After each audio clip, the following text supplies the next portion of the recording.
சுகுணா நிறைவா. இல்லை, தேர்தலுக்கு முன்னாலேயே வந்து தாவேகா எதிர்க்கட்சியாக இருக்கிற பொழுது அவங்க மேலே எந்த விதமான நெருக்கடி இல்லாத காலகட்டத்தில் கூட அவங்க பாஜக எதிர்ப்பு அப்படிங்கிறது எதையுமே மேற்கொள்ளவே இல்லை.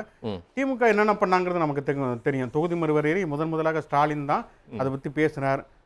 எல்லா கட்சி தலைவர்கள் முதலமைச்சர்களை கூப்பிட்டு வந்து ஒரு கூட்டத்தை நடத்தினார். கடைசியில் தொகுதி மறுவரையறை மசோதா வருகிற பொழுது அதை வந்து எரிச்சார். தேர்தல் பிரச்சாரத்துக்கு கவர்னருக்கு எதிராக நீதிமன்றத்தில் போனார். ஒரு பெரிய பட்டியலை சொல்லலாம். தாவேகா என்ன பண்ணுச்சு? இத்தனைக்கு வந்து ஒரு கிறிஸ்தவர் சிறுபான்மையினர் பிரதிநிதின்னு சொல்லக்கூடிய விஜய் கிறிஸ்தவர்கள் வந்து கிறிஸ்துமஸின் பொழுது தாக்குதல் நடந்த பொழுது அதுக்கு எதிராக அவருக்கு வாயை திறக்கவில்லை. FCRA வெளிநாட்டு நிதிமுறை ஒழுங்கு சட்டம் அது வந்தப்போ அதுக்கு எதிரான கண்டனமும் தெரிவிக்கல. அதுக்கு பிறகு நீங்கள் கேட்டது மாதிரி சட்டமன்றத்தில் வந்து நம்பிக்கை வாக்கெடுப்பு போகிறப்ப பாஜகவும் நடுநிலைமை வகித்தாங்க. பாஜக கூட்டத்தில் இருந்த பாமகவும் நடுநிலைமை வகித்தார்கள். அதிமுகவோட லீமா இது இப்போ தாவேக்கா பேச்சுவார்த்தை நடத்தியதாக லீமா ரோஸும் சொன்னாங்க. தம்பிதுரை சொல்கிறார்ல, லீமா ரோஸ் சொன்னாங்க. இன்னொரு பக்கம் வெளிப்படையாக எல்லாருக்கும் கடிதம் கொடுத்தாங்க. நாங்களா டிடிவி தினகரன் எம்எல்ஏ காமராஜுக்கு யார் வெளிப்படையாக கடிதம் கொடுத்தாங்க? அவங்களும் இந்த தேசிய ஜனநாயக கூட்டணி பிஜேபி கூட்டணியில் இருக்கக்கூடிய ஒரு எம்எல்ஏ தான். அவங்களோட சேர்ந்து அவருடைய ஆதரவோடு சேர்ந்து தான் அவர் ஆட்சி அமைத்தார். அதற்கு பிறகு இப்போ அனிதா ராதாகிருஷ்ணனை பேசுகிறோம். அனிதா ராதாகிருஷ்ணன் ஒரு பக்கம் அப்படியான கருத்துக்களை சொல்லுகிற பொழுது இன்னொரு பக்கம் பார்த்தோம்னா ரகுபதி அதுக்கு மறுப்பு தெரிவிக்கிறார். ரகுபதி வந்து இல்லை நாங்கள் தனியாக தான் நிற்போங்கிறாரு. சிவசங்கர் வந்து இல்லை திமுக அதிமுக கூட்டணிங்கிறது எப்போதுமே நடக்காதுங்கிறாரு. திமுகவுடைய தலைவர் ஸ்டாலின் இன்னைக்கு ட்வீட் போட்டிருக்காரு, நாங்கள் வந்து நாடாளுமன்றத்தில் வந்து மாநில உரிமைகளை பாதிக்கக்கூடிய எந்த சட்டத்துக்கும் ஆதரவு தர மாட்டோம் அப்படின்னு சொல்றாரு. இப்போ ஸ்டாலினுடைய கருத்து முக்கியமா அனிதா ராதாகிருஷ்ணன் கருத்து முக்கியமா? ஸ்டாலினுடைய கருத்து தான் இறுதியானது. இதே விஜய் சட்டமன்றத்தில் முதலமைச்சர் விஜய் இருக்கிற பொழுது வன்னி அரசு எந்திரிச்சு பேசுறாரு. மோடி அரசை ஏற்று பேசுகிற பொழுது ஜேசிடி பிரபார் மோடி அரசெல்லாம் ஏற்று பேசாதீங்கிறார். இதுதான் தாவேக்காவுடைய பாஜக எதிர்ப்புங்கிறது. தாவேக்காவை பொறுத்த வரைக்கும் இப்போ ஆட்சிக்கு வந்ததுக்கு பிறகு அணுக்களிம சுரங்கத்தை அவங்க ஏற்றுக்கிட்டாங்க. யூஜிசி நியமனத்தில் வந்து இது துணைவேந்தர் நியமனத்தில் யூஜிசி பிரதிநிதியை வந்து ஏற்றுக்கிறாங்க. அதே மாதிரி வந்தே மாதன பாடலை பாடுவதற்கும் ஒத்துக்கிறாங்க. இப்படி அடுத்தடுத்து பார்க்கிற பொழுது தொடர்ச்சியாக வருது. நான் சொன்ன மாதிரி பெரிய டைவர்ஷன். இப்போ போதைப்பொருள் சரத்து வந்து பொதுவெளியில் போதைப்பொருள் பயன்படுத்தினாரு அப்படின்னா அதுக்கு எந்த விதமான நடவடிக்கையுமே இல்லை.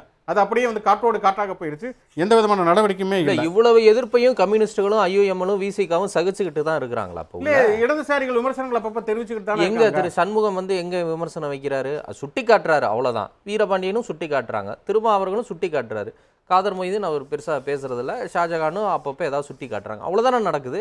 நீங்கள் சொல்லக்கூடிய அத்தனை பிஜேபி ஆதரவு அம்சங்களையும் தாவேக்கா முன்னெடுக்குதுன்னா இப்போ வன்னியரசு தீவிர பாஜக எதிர்ப்பாளர் தான், மற்ற எல்லாம் நான் சொன்ன பட்டியலில் சொன்ன எல்லாருமே தீவிர பாஜக எதிர்ப்பாளர்கள் தான். அப்போ அவங்க அமைதியாக இருக்கிறாங்க. இல்லை இப்போ என்னென்னா இப்போ திருப்பரங்குன்றம் இஷ்யூ பற்றி கோர்ட்டில் ஒன்று சொல்லுது அப்படின்னா அது இப்போ சூழலில் வந்து பெரிய எதிர்ப்பு வரப்போ டக்குன்னு ஒரு மேல்முறையீடு போகிறாங்க. மாடு வெட்ட தடை அப்படிங்கிறப்ப உடனடியாக எந்த ரியாக்ஷனுமே பண்ணுறதில்ல. சூழலில் எதிர்ப்பு வந்தோடனே உடனே மேல்முறையீடு போகிறாங்க. இப்படியான ஒரு அழுத்தம் அப்படிங்கிறது இருக்குது. என்னன்னா தாவேக்காவுக்கு இருக்கக்கூடிய ஒரு சங்கடம் என்னன்னா அவங்கள பொறுத்த வரைக்கும் இப்போ ஆளுநரை பொறுத்துங்க. ஆளுநர் எடுத்துக்கிட்டிங்கன்னா அவர்கிட்ட குதிரை பேரம் தொடர்பான புகார்கள் இருக்குது. எடப்பாடி பழனிசாமி கொடுத்தது இருக்குது, கடைசி RS பாரதி கொடுத்தது இருக்குது, அது அத்தனை இருக்குது. இருந்தாலும் ஆட்சியை தொடர்றதுக்கு அவர் ஏன் அனுமதிக்கிறாரு அப்படின்னா பாஜகவை பொறுத்த வரைக்கும் அவங்களே செய்ய முடியாத சில விஷயங்களை தாவேக்கா நிகழ்த்திருக்கிறது. திமுக கூட்டணி உடைந்திருக்கிறது, அதிமுகங்கிறது ஸ்பிளிட் ஆகிருக்குது. அப்போ இதை கொஞ்ச காலத்துக்கு இதை வந்து அனுமதிப்போம்.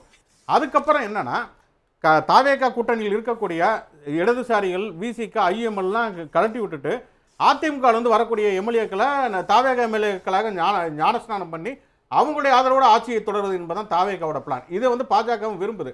அதனாலதான் வந்து தாவேக்கா வந்து இது கற்பனை. ஏங்க நீங்க அதிமுக திமுக பாஜக கூட்டணி சேரலாம், அது உண்மைன்னு சொன்னா இதுல என்ன கற்பனை இருக்கு? எங்க தாவேக்கா பாஜக எதிர்ப்பு மோடி எதிர்ப்புங்க ஒரே ஒரு வார்த்தையை விஜய் எங்க சொல்லியிருக்காரு? ஏன் வன்னியரசு சட்டமன்றத்தில் பேசுறப்ப ஏன் ஜேசிடி பிரபாகர் வந்து பேச விடாம நிப்பாட்டி உட்கார வச்சு இதெல்லாம் வெளிப்படுத்துதுங்கிறீங்க? கண்டிப்பாக வெளிப்படுத்து. ரைட், பார்க்கலாம்.